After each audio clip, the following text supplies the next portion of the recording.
그리고 민주당이 주요한 포스트에는 공천을 대부분 마무리하는 상황이고 지금 남아있는 재보선 지역이라고 한다면은 호남 지역에 이제 영입인사 발표 등이 남아있는 상황인데 크게는 군산 지역의 선거구가 하나 남아있고 김제 지역이 남아있고 광주 지역이 남아있는데 이미 지도부 같은 경우에는 깜짝 놀랄 만한 인사가 있다라는 식으로 좀 냄새를 풍겨놨고 여기에요? 인재영입위원회 부위원장 같은 김영진 의원 같은 경우에도 방송에 출연해가지고 누구나 인정할 수 있는 특정 분야의 스페셜리스트라는 말을 해놨는데 호남 지역에? 호남 지역에 제가 누누이 얘기했죠. 오히려 씨가 그렇게 얘기해가지고 아무나 보내지 말하니까, 말라고 호남 지역에. 그러다 보니까 그런 인물들이 이제 거명이 되다 보니까 기대치가 높아졌는데 정구승 변호사 어떤 사람이 올 것 같습니까? 그러니까 제가 상상할 수 있다면은 막 놀랄 만한 사람이 아닌 거죠.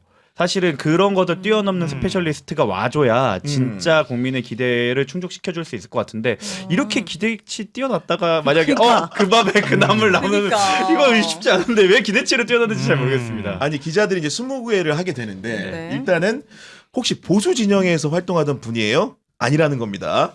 그러면은 장외에서 오는 거예요. 정치를 기존에 안 하던 분이었더니 그거는 또 맞대요. 네. 그러면은 전문가나 유명인 이런 분이 그랬더니 여러 가지 특정 분야에서 정말 일을 해왔고 네. 누구나 인정할 수 있는 사람이라는 겁니다. 네. 그래가지고 이제 마지막 20개가 뭐였냐면은 네. 문화예술인이에요? 그랬더니 그건 또 아니에요? 아니라는 거예요. 그럼 뭔가 좀 이렇게 그래도 선지가 넓기 때문에 네. 짐작이 안 가는데 우리 의원님은 그래도 이제 지도부의 입장에 계셨기 때문에 아니 눈빛이 아는 뭐 눈빛이야. 현재는 제가 전혀 아는 게 없어요. 네. 김영진 의원이 제 옆방에 있는데 저한테도 일체 말을 안 해주던데요. 그래서 제가 아는 바가 없습니다. 대강 느낌이라도 근데 설령 네. 제가 안다고 하더라도 그 말을 하면 안 됩니다. 그렇긴 하죠. 저희 방송만 살려주시면 네. 되는 거예요. 아니 20곡에 한 번 더 해. 20곡에 한 번 더 해. 여기서 지금. 경제인인가요? 질문만 좀 해주세요, 혹시. 아니 그러니까요. 실제 몰라요. 아니 제 눈빛이 아시는 눈빛이에요. 아니요, 몰라, 진짜 몰라요. 제 눈빛만 계속 봤어요. 아니, 저 진짜 알고 몰라. 계세요. 진짜 보니까. 아니 진짜 몰라. 20곡에 한 번 그분 이름 해가지고. 뭐지? 서민들의 문제 해결사 고소고발 자주 하시는 거. 안? 아닌가? 안진걸? 앉은 걸? 잠깐 봐봐. 그 여러 가지 특정 분야에서 일을 해요. 맞는 말이야. 그분 약간 전라도 출신인가? 안진걸? 맞죠? 전라도 출신이잖아. 안진 걸 보내지 말아주세요. 우리 인재를 원해요. 인재를. 이분은 너무 큰 인재라 중앙에 계셔야 됩니다. 서울에 계셔야 됩니다. 아니 여기 웃기다, 당선되면 네. 주로 서울 와서 일을 합니다. 아 그래요. 야, 지금 길버튼님이 예리한 통찰을 보였습니다. 박용만 부산 회장님. 회장님 아닐까요? 하는데 그 박용만 어. 회장이 과거에도 서울시장 선거에 거론됐던 인물 중에 하나이기 때문에 혹시나 이제 그럴 가능성을 제기하신 건데 제가 사실은 그러니까요. 기업인입니까? 아니 저 모른다니까요. 아유 안 썩으시네. 아니, 제가 저분을 사실은 비교적 최근에 사석에서 뵌 적이 있는데 당시만 하더라도 이제 워낙 자원봉사 같은 것들을 열심히 하고 계셔가지고 정치에는 맞아. 뜻이 없는 것처럼 말씀하셨지만 네? 실제로 여러 번 러브콜이 있었기 때문에 이번에 여러 가지 의지나 이런 것들이 맞는다고 한다면 못 가리란 법은 없을 것 같습니다. 아 저는 절대 안 가실 것 같아요. 저도 전시회 갔다 와서 뵀거든요. 아, 박용만 그래요? 회장님. 그래요? 정치 아예 관심.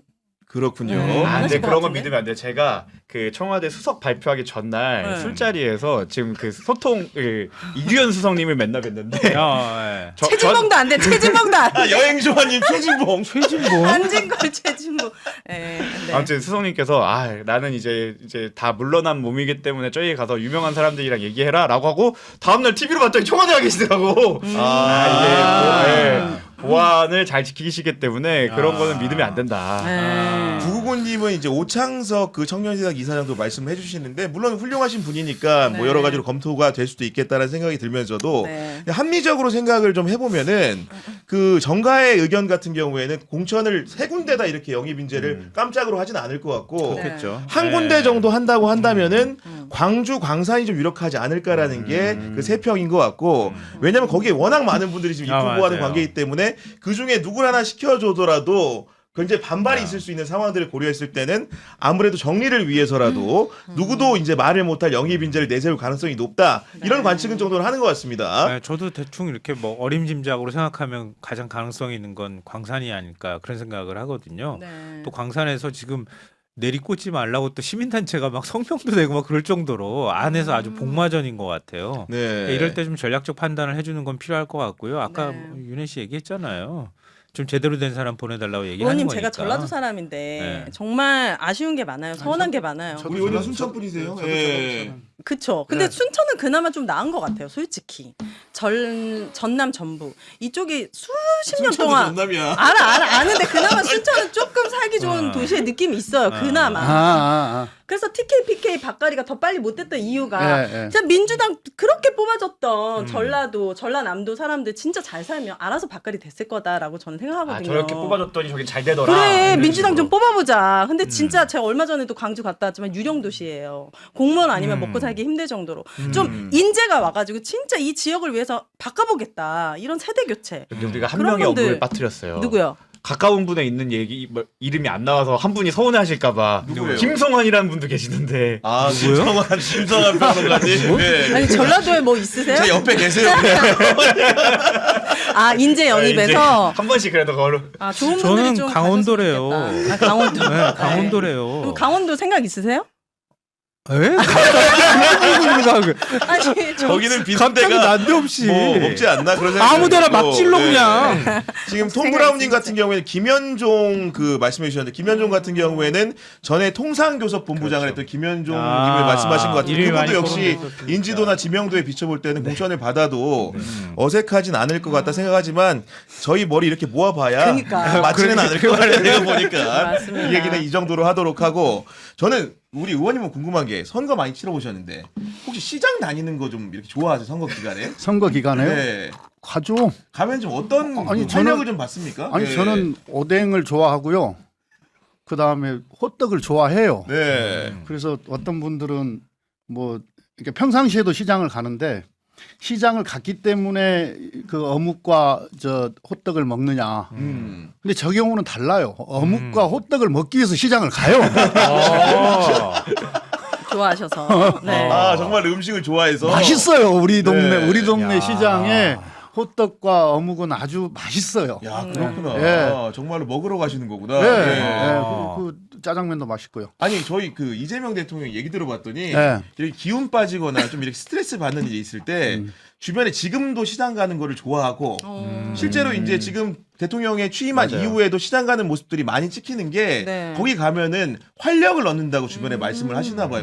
정치인들이 원래 다 그런 건지 궁금합니다. 아니 네. 갔는데 뭐 저 싫은 소리나 듣고 그러니까 반겨주지도 않고 그러면 어떻게 활력을 찾겠어요. 근데 갔는데 네. 막 반겨주고 박수 쳐주고 환호해주고 아 그러면 막 섰죠 에너지가. 그러니까, 네. 근데 우리 이재명 대통령은 성남시장 할 때도 인기가 좋았고 그렇죠. 네. 경기도지사 할 때도 맞아, 인기가 맞아. 좋았고 그렇습니다. 네. 당 대표 할 때도 그랬고 지금 대통령 하고 계시면서는 하늘을 나르고 있고 인기가 그러니까 당연히 어디 가시면은 뭐 너무들 좋아하시잖아요. 그렇죠. 아 그러니까 가면 좋은 저기 즐기시는 거죠. 네. 아니, 갔는데 썰렁 해봐요. 가고 싶겠어요. 근데 보통 사람들이 그러잖아요. 선거 때마다 뭐 전통시장 찾고 그리고 다시는 안 온다고 그런 얘기 하는데 네. 아까 그건 진짜 좋은 답변이셨던 것 같아요. 저는 어묵하고 네. 뭐 떡볶이 좋아한다 이렇게 얘기하면 그 호떡 호떡 좋아한다 뭐 이렇게 아닙니다. 얘기하는 거는 되게 우문현답이셨던 것 같아요. 그러니까요. 그렇게 좀 드는 거고. 그리고 국민의힘 최근에 이제 선거 준비하는 상황들 보면은 솔직히 좀 개인적으로 정치인으로서 좀 어떤 생각 좀 드십니까? 아 참. 의학이 끝난 것 같습니다. 참 두 마디로 끝나는구나. 예, 보니까. 우리가 못 보던 이 광경들을 정치하면서 못 보던 광경들을 지금 국민의힘을 통해서 보고 있어요. 신문물들을 만나고 있다. 네. 어이가 없죠. 네. 네. 근데 인간적으로 안심하고. 그래도 좀 친하거나 오래 이제 국회의원 예, 하셨으니까 예. 말이 좀 통하는 의원분들도 있을 거 아니에요. 네, 좀 전혀 없지는 않습니다. 근데 그런 네. 분들을 뭐 좀 설득하거나 아니면은 좀 그런 쇄신할 때 좀 이렇게 교류를 수시로 이제 대화도 친한 의원들하고는 대화도 나누고 좀 소통을 해야죠. 네. 중진분들께서. 그래서 좀 나라를 위한 안 같은 경우에는 잘 좀 합의를 해봅시다. 대화를 더 해서 이제 이렇게 이야기는 하죠. 근데 이게 당으로 가면은 당의 논리에 딱 갇혀버리니까. 안 돼요. 예, 문신의 폭들이 확 줄어들어 버리는 거예요. 그러니까 지금 예컨대 개헌 같은 경우에도 우리 사석에서 이야기하면요. 국민의힘 의원 전부 다 개헌해야 된다고 아 이야기합니다. 진짜로 우리 의원님 만나서 하는 얘기들은 사석에서는 다 개헌해야 된다고 오, 이야기합니다. 네. 그런데 여기가 이제 이번 지방선거에 개헌을 하는 것에 대해서 그 국민의힘 지도부가 그렇지 않아도 선거 어려운데 개헌 국민투표까지 이거 얹어서 하게 되면 네. 이게 민주당의 실적이 될 텐데 또는 대통령의 이제 실적이 될 텐데 그럼 우리한테 불리한데라고 판단하니까 동의를 안 하고 있는 아 거예요. 유불리를 따져버리니까 예, 여기서 예. 네. 참 진짜 근시안적인 게 사실 이번 개헌을 통해서 어떻게 보면 본인들이 내란 정당이라는 프레임을 벗어날 수도 있는 그렇죠. 거잖아요. 그렇죠. 특히 예. 이번에 그 비상 계엄 요건을 매우 강화하는 그렇죠. 예, 그런 안이 들어가 있기 때문에 사실 이번에 저는 그때 현장에 있었을 때 되게 걱정됐던 게 국회로 통지를 해줘야 그거에 대한 의결을 할 수가 있는데 그 통지가 안 와서 그 거기에 관한 규정이 조금 미비가 돼 있어서 그때 우리가 할 수 있느냐 이거 해제를 할 수 있느냐 말아야 되냐 그런 게 약간 네. 막아 떴었거든요. 이런 네. 것들을 좀 네. 디테일하게 챙기고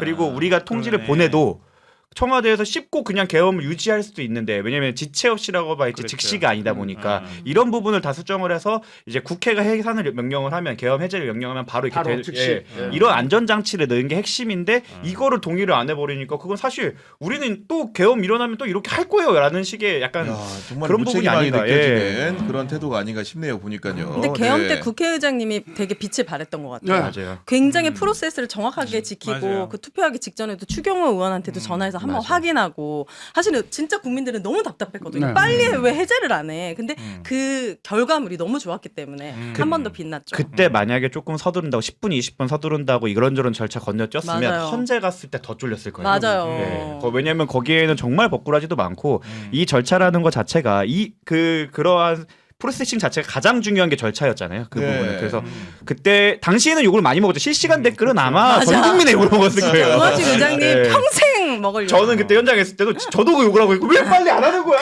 이랬는데 그때 이만큼이라도 절차적 하자에 시비가 있었으면 그 윤석열이 인정 안 했을 거예요. 맞아요. 네. 맞아요. 100%입니다 100%. 네, 그거는. 이렇게 어려운 자리를 어떻게 왜 도전하시는 거예요? 제가 잘할 것 같아서. 제가 살도 뺐잖아요. 아로마를 맡고 학습력은 아니 살아있다. 아니 그리고 이제 혹시 계엄 당일에 우리 의원님은 좀 어떤 일들을 겪었는지 좀 궁금한데 좀 말씀해 주실 수 있겠습니까? 아니 이제 집에 들어가다가 네. 저녁 모임하고 집에 들어가다가 누가 전화를 했어요. 아는 사람이 뭐 계엄 났다고. 그래서 뭐 장난치냐고 그랬죠. 그럼 얼른 보내는 거예요. 봤더니 진짜야? 네, 진짜예요. 네. 그래서 바로 차 돌려서 이제 저 국회로 왔는데 뭐 다른 의원님들은 막 이렇게 담을 넘어가지고 네. 무용담이 많아요. 네, 근데 어떻게 가셨어요, 근데 의원님은? 우리 저 서문 쪽 저쪽 네. 예, 저 인천 쪽 문이 있지 않습니까? 네. 서통간 쪽 문. 알아, 알아요. 네. 글로 그쪽은 좀 허술했죠. 아니 글로 갔는데 이렇게 막고 있더라고요. 네. 그래서 야, 비켜 못 써. 불법이야 불법.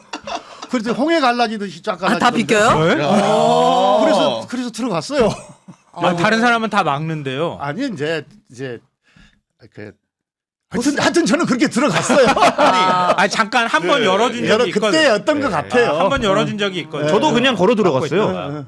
네. 그랬구나. 그래서 갑자기 저는- 경험 이렇게 다르구나. 예. 그래서 저는 담을 넘은 무용담이 없습니다.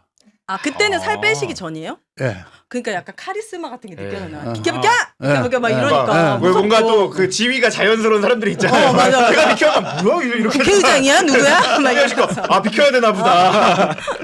우리가 이렇게 그 계엄 얘기를 이렇게 하는 와중인데 이런 와중에 어떻게 보면은 가장 반성하고 있어야 될 사람들은 네. 윤석열과 그 일당들인데 정진석 전 비서실장이 이번에 본인이 부여청에 또 나오겠다고 출마 선언을 했는데 이거는 너무나 비열한 거 아니겠습니까? 그러니까 정진석 실장이 지금 판단 되게 잘못하고 있는 거예요. 네. 본인은 계엄에 대해서 반대했다. 네. 그다음에 그 당시 김용현 국방부 장관한테 뭐 소리도 뭐 질렀 했다 이런 주장을 하고 있는 질렀다 거죠. 주장을 네. 하고 계시는데 비서실장으로서 그러니까 윤석열의 최측근으로서 가장 근거리에서 보좌했던 사람으로서 어찌 됐든 못 막았던 것은 크게 당연합니다. 역사에도 네. 그렇고 정치적으로도 크게 책임을 져야 될 위치에 있던 분이에요. 그렇죠. 그런데 지금 한참 뭐 지금 단죄 중에 있는데 다시 국민의 심판을 받겠다고 출마한다? 이건 정말 국민에 대한 도리가 아니에요. 도의가 아니에요. 예. 좀 웃기다고 생각하는 건 뭐냐면 대통령 비서실장이면은 최측근이고 대통령이 뭘 하는 걸 다 알고 있어야 되는 그쵸. 사람이잖아요. 계엄을 선포하는 사실조차도 몰랐다는 거야.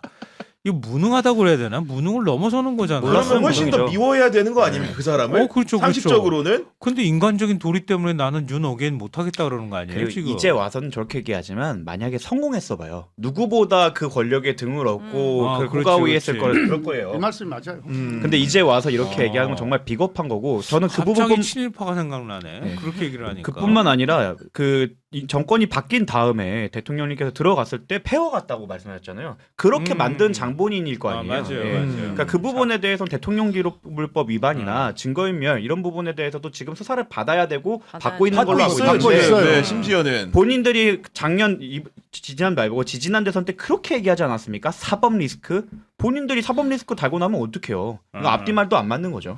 아이, 그러니까 아니, 볼펜 한 자루 없었다는 거 아니에요. 네. 그러니까 윤석열 당선되고 난 다음에 이준석 쫓아내는데 1등 공신 아니에요? 육마왕왕이니 어쩌니 이러면서 이준석 쫓아내는데 제가 그렇네. 앞장섰던 당사자잖아요. 네. 그때부터 시작해가지고 윤석열이라는 사람한테 눈에 들어가지고 비서실장까지 된 거잖아요. 그렇죠. 어찌 네. 보면 예. 그렇게 정치에서 지금 이렇게까지 다선까지 다 했으면은 이제 좀 물러나실 때 되지 않았나요? 근데 이렇게 나올 수 있는 네. 게 그 지역과 저희 어머님이 부여 출신이고 아버님이 청양 출신이어갖고 거기 잘 아, 알고 있는데 나도 아버지가 부열세. 왠지 우리가 근데 그 동네가 정말 보수적이에요. 그러다 보니까 거기에 네. 대해서 기대해 볼까라는 마음인 것 아. 같은데 아무리 보수적인 지역이라고 하더라도 그리고 아무리 국민의힘이라고 하더라도 내란숙의 그래요. 비서실장을 다시 국민의 대표로 뽑아주거나 자신들의 후보로 내세우는 건 정말 잘못된 일이죠. 그리고 이분이 출마 이제 선언을 하면서 남긴 글을 보면은 이런 글을 어떻게 버젓이 올렸을까 싶은 게 네. 청와대 이제 처음 들어가가지고 자신의 각오를 적은 첫 직원 조회 수첩이 남아 있다는 거잖아요. 거기에 적힌 내용이 결국은 이제 당시의 야당 민주당을 비난하는 내용인데 지금 쓴 내용 읽어보잖아요. 민주당 말이 다 맞습니다. 제가 읽어드릴게요. 본인이 적은 내용이에요. 대통령과 부인이 관련된 특검을 일단 관철시키고 특검이 수사하다가 뭔가 드러나면 이걸 엮어서 두 사람을 감옥에 보내자. 현직 대통령을 끌어내리고 헌정 질서를 중단시키는 일을 우리 국민들이 정말 원하고 있습니까? 라고 조회를 청와대 직원들 상대로 했다는데 네. 이대로 했어야 됐고 더 빨리 했어야 됐던 건데 그런 자기 반성은 없을 망정 이걸 들고 이 나왔어? 얘기를 다시 한다는 것 자체가 너무나 뻔뻔한 인간 유형이라는 생각이 듭니다. 이게 그 내란에 대해서 내란 수계와 주요 임무 종사만 저는 처벌해서 그렇다고 생각해요. 내란 선동, 내란 동조 이것까지 사실은 폭넓게 사실은 다 사법 책임에 물어서 이거에 대해서 다시는 이상한 소리를 못하게 만들었어야 되는데 일단은 처리하고 넘어가자. 우리 민생이 중요하다 하다 보니까 이런 부분을 조금 우리가 통합 차원에서 좀 눈 감아줬더니 네. 이제 진짜 날뛰고 있구나라는 생각을 합니다. 아까 그러니까 이제 실정법 위반이 있으면 당연히 법적 책임을 져야 되는 건데요. 상황이 이 지경에까지 이르는 데 있어서 비서실장은 가장 큰 책임이 있는 사람입니다. 그럼요. 우리도 같이 정치했던 사람이지만요. 이런 정도의 상황이 발생했으면 크게 책임을 지고 크게 어떻게 보면 국민들께 속죄하는 그런 삶을 사는 게 맞아요. 그러니까 예. 더 이상 이렇게 공직을 할 생각을 하기보다는 그럼요. 네, 그런 생각이 거듭 드는 겁니다. 그리고 제가 이제- 오늘 2022년도에 국회에서 정진석 이 비서실장이 국회 질의하는 장면을 봤거든요. 그때 이제 민주당 한 의원께서 이 새로 생긴 건물이 뭐냐, 이게 스크린 골프장이라는 소문이 있던데 사실이냐, 그랬더니 정진석 비서실장이 국가의 위상에 비해 대통령 부부가 이렇게 초라하게 사는 경우가 없다. 무슨 스크린 골프장 나는 본 적이 없고 자기가 안쓰러워 죽겠다는 식으로 얘기를 하는 거예요. 2022년도에. 근데 우리 어떤 걸 확인했습니까? 뭐 개수영장이네, 편백나무네, 뭐 사우나네, 막 우리 다 확인했잖아요. 다다리빵도 나왔잖아요. 네. 심지어. 네. 아무렇지도 않게 그렇게 거짓말로 국민들 앞에서 얘기하는 이 정진석 비서실장이 네. 지금 나와서 진실을 얘기할까요? 저는 진짜 너무 신기한 멘탈을 갖고 있는 사람인 것 같아요. 그리고 우리 그 윤석열 같은 경우에는 관저 이제 다 짓고 들어가기 전에 서초동에 있는 아크로비사 사저에서 이제 왔다 갔다 했잖아요. 그때 정말로 많은 국민들을 시끄럽게 만들었죠. 보이기에도 그랬고 교통통제하면서 맞아. 여러 가지 네. 불편하게 만들었었는데 위장 출근해가지고 두 번 국민 불편하게 하고. 그것도 이제 그랬던 거죠. 나중에 이제 취재를 통해서 드러난 부분들이 있는 건데 이재명 대통령 지금 용산 관저에 살고 있습니다. 아, 청와대 맞아요. 출퇴근하면서 누가 교통통제가 돼가지고 시민의 발이 묶였다는 얘기를 들어봤습니까? 사실 저는 그때 네. 윤석열 전 대통령 때 피해자였던 게 그 사람 때문에 재판 몇 번 늦을 뻔했어요. 아, 가다가 법원하고 가깝거든요. 아니 그 분명히 집이. 내비 찍었을 때는 네. 여기가 이만큼 걸리는데 가면은 갑자기 통제가 돼갖고 그 아크로비스타에서 올라오는 길을 싹 막아놓더라고요. 근데 생각해 보면은 저는 이제 청량리에 사무실에 있다 보니까 이게 용산이나 한남동 지나갈 때가 많은데 그것 때문에 불편함을 느껴본 적이 없었네요. 이것도 신기한 일이긴 하네요.